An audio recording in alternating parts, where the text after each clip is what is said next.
everybody, ready to roll on this opening week of the brand new Stronach 5 wager. So good to have you with us. We'll cover a lot of ground here on the show over the next 20 minutes or so. Jason Blewett joining you again from our third floor clubhouse studios here at Gulfstream Park. So we're getting set for the opening week on Friday, September 28th of the Stronach 5. How do you play? Well, we're showcasing the best of the Stronach group, and we want you to jump into the pool. It starts with race number 9, Friday afternoon at Laurel Park. So you ask for Laurel, race 9, and $1 minimum on the Stronach 5. And where else can you get all of this action in just 45 minutes, give or take? The start time, again, 5:26 p.m. Eastern with the 9th at Laurel. Then we go to Santa Anita for the 4th, opening weekend at the Great Race Place. Gulfstream for race number 8, Golden Gate Fields, and then we wrap it up with race number 9, Friday's finale at Gulfstream Park. We begin at around 5:30 and we end at 6:08 p.m. Good stuff there.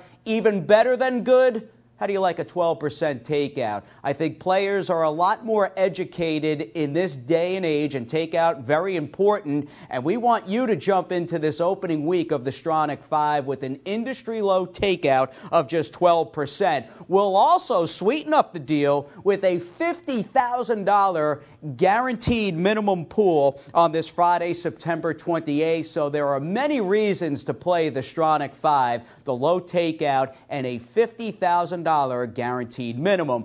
Again, we've got a lot of ground to cover, many furlongs to cover on this show, and let's bring in our panel of experts here at the Stronach Group to go over each of the 5 legs. We are all over the country. Top left, Tim Tulloch at Maryland. Top right, Matt Dinnerman at Golden Gate Fields. Bottom left, Michelle Yu out at Santa Anita, and Acacia Courtney with me here at Gulfstream Park. So good to have everybody on the show. We'll get to each and every person on that panel to find out who they like and why they like the horses that they do. So sit tight for that. And our first stop, in fact, will be Maryland. We're going to Maryland City, the pride of Maryland. It is Laurel Park. And we are more than pleased here on the Stronach 5 preview show to bring in Laurel Park's own Tim Tulloch. Tim, how are you? And what are we doing in this opening leg of Friday, Stronach 5?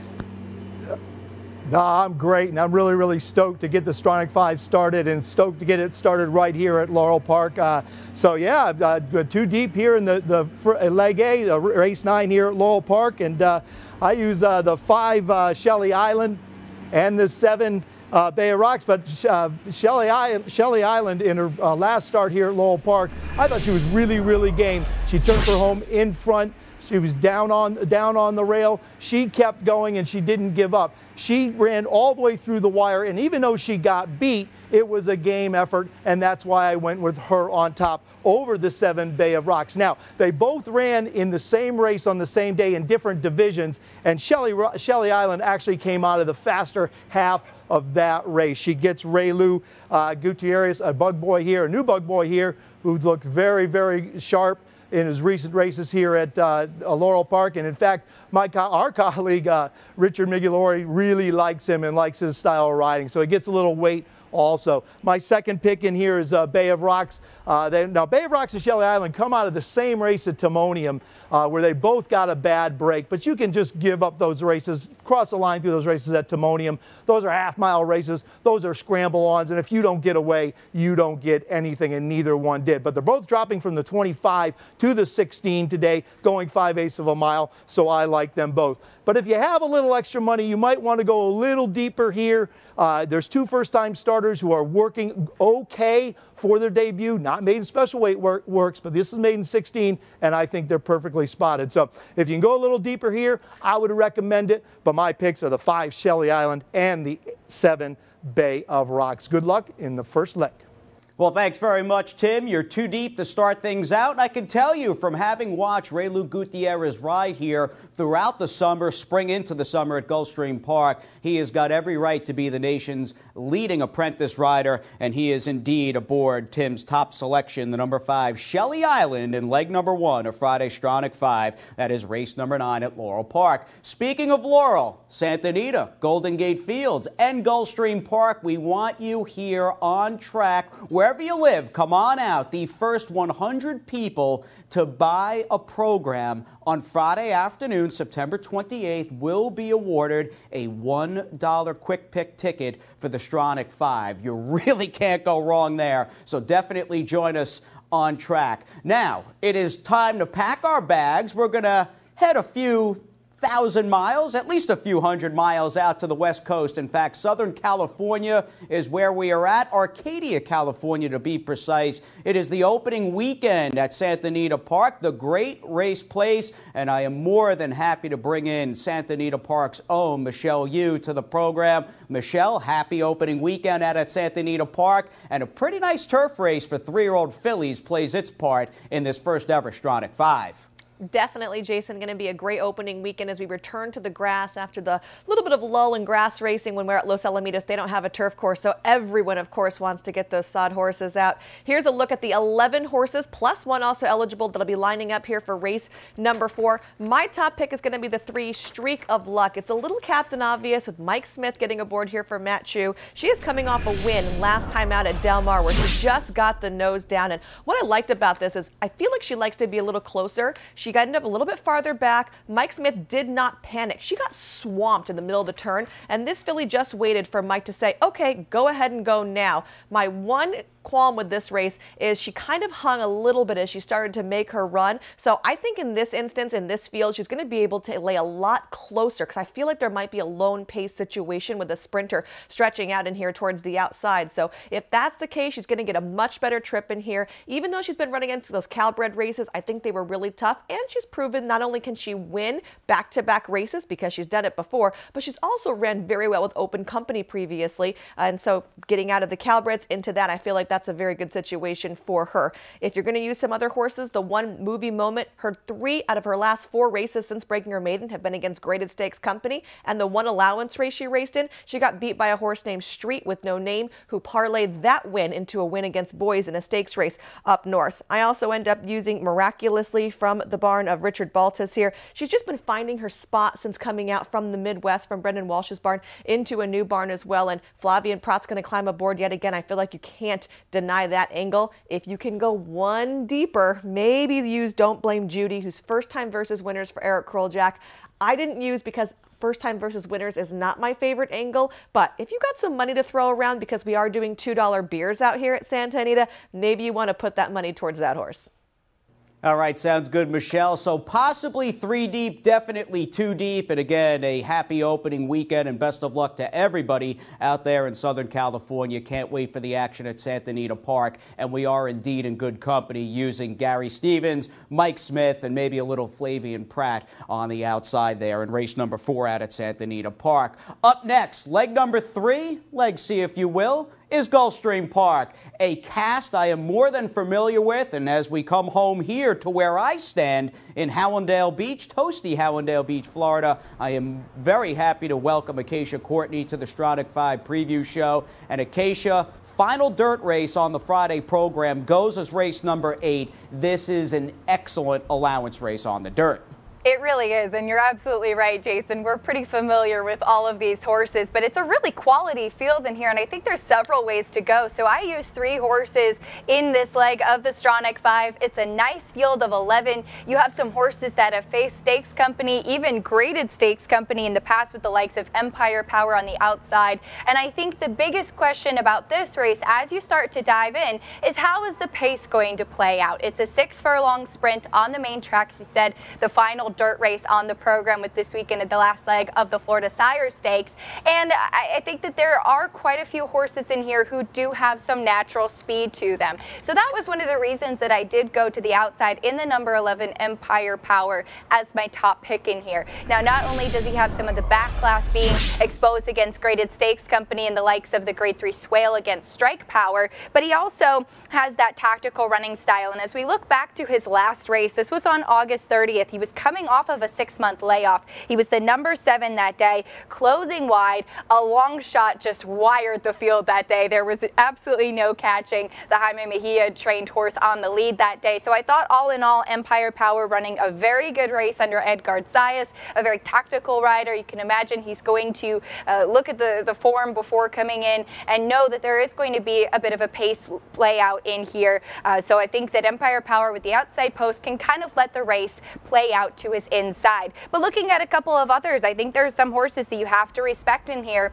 One of them being the number 5 Scam, who's turning back in distance slightly after trying 7 furlongs last time out. I think the 3/4 is really probably his most potent distance. He's a 5-time winner at this distance, not to mention Peter Walder's barn has just been going great this meet with Miguel Vasquez in the saddle. Just an ultra consistent horse that you have to respect. And then I also included the 3 Take Notice, who you definitely take notice of, coming out of a win at Saratoga last time out. Claimed away from D. Wayne Lucas for Marcus Vitale, but I do think this is going to be one of those speed horses. A couple other horses that I do respect in this race, but again, I was looking for some horses that might be sitting a good trip. I'm hoping Empire Power, second off the layoff. I was really intrigued by him at the start of his career, can get back into that form. I do like that he's second off the bench and he's not in for the tag today. So using 3 horses in here with the 11 Empire Power, the 5 Scam, and the 3 Take Notice. But again, this is a great betting race. Hopefully you're playing the Stronach 5.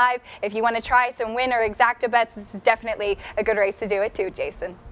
No, I've been looking forward, Acacia. Couldn't agree more to the 8th race here at Gulfstream on Friday afternoon since it was drawn back on Sunday afternoon. Field of 11 ready to tussle. A good one, no doubt, coming up on the dirt. Well, to the synthetic we go next as we head back to California, but we're not at Santa Anita. We're heading a little north of that to Albany, California. Good old Golden Gate Fields. We've got racing analyst and track announcer Matt Dinnerman joining us here on the Stronach 5 preview show. And Matt, pretty bulky field for the gals there on the synthetic track for race number 4 Friday at Golden Gate. That's right, Jason, and this is a really good field here. A field of 10 $40,000 claimers, fillies and mares going the distance of 6 furlongs here. This is probably the best race of the day on the Friday afternoon card. You see with these types of races a $40,000 claimer. They're the highest claimers we have here at Golden Gate Fields. You get a lot of allowance caliber runners in this race too, and I'm going to go with my top pick, number 5, Baco Sweets from the Billy Morey stable. This mare has done a lot of good here at Golden Gate Fields, and she's won 3 of 6 lifetime races over this Tapeta. She's run a pretty good race pretty much every time she sets foot on the Tapeta. We're going to take a look back at her August 25th race, an allowance event right here at Golden Gate, and she stalked the pace, drew off very nicely down the lane, and won by a length and a quarter as the favorite. She's in for the $40,000 tag today, but this is a field she can handle. Like I said, she was in against allowance caliber runners last time out. So Baco Sweets has tactical speed where she's going to be forwardly placed in a race that probably doesn't draw a ton of speed. So I'm thinking Baco Sweets will get the right trip, sitting just off the likely pace setter Impecunious, who we'll talk about in just a little bit. I'm also using number 10 Snow Cloud on the ticket. Snow Cloud, first time out for Jonathan Wong, who claimed this mare from trainer James Cassidy. The last time this mare ran on the Tapeta, it was all the way back in April, and she ran a very good race against allowance caliber runners. She's finished 4th. She completed the Superfecta in a stakes race, so that tells you that Snow Cloud number 10 has some backlash. Jonathan Wong, 28%. First off the claim. And my third pick is number 8, Impecunious. She's going off at a price. She's 12-1 on the morning line. Wouldn't be surprised if she went off at about those odds. There's not a ton of speed in here. I'm thinking Impecunious is going to try to steal it on the lead. And if she can get brave on the front end and nobody goes out and pressures her, maybe Impecunious can get the job done at a price. So those are my top 3, but Baco Sweets, number 5, the one I like the most in the 4th leg of the Stronach 5 wager. Well, thank you very much, Matt. And a pretty picture with the horses working out in Northern California right behind Matt's shoulder. And I happen to agree with them as far as the 5 Baco Sweets potentially getting first run on the pace setter in the 4th race on Friday afternoon out at Golden Gate Fields. Well, that's 4 down, 1 race to go, and wouldn't you know, it's the turf finale and the day's finale here at Gulfstream Park. We do wrap things up here in the Stronach 5 on Friday afternoon, heading back to Acacia Courtney and Acacia here at Gulfstream Park. It does appear that Soldier's Pride, despite being in a big field, is quite significantly the horse to beat for Ralph Nix and Tyler Gaffalione. Definitely the horse to be in here, and I ended up using 3 horses because I wasn't entirely confident, and a big reason is that as you said, Jason, it's a big field. You have 11 horses in the body, a couple of main track onlys. The likely pace setter in my mind is going to be the 6 Stormy Arabella. That said, her last couple of races, especially the last one where yes, she was under pressure, they were kind of disappointing. I think that Soldier's Pride needs a little bit of a pace setup, or maybe just a little bit of a better break than what she had last time, and as we're going to look at that most recent race from September in a couple of moments, but she's been consistent. She had her tag sliced in half last time out, and as we look at that race from September 14th, she was the number 6 that day. She was off the pace. She had good energy mid-pack, so I think she has the ability to be a little bit more forwardly placed. Widest of all late, Una Luna, the number 3, who was the winner, just very confidently handled. The short comment for Soldier's Pride is that she was steadied. I think maybe she just might have jumped the tracks a little bit late, maybe got a little bit distracted late. She's now making her 3rd start off of that layoff and her 3rd start in the barn of Ralph Nix, keeping Tyler Gaffalione aboard.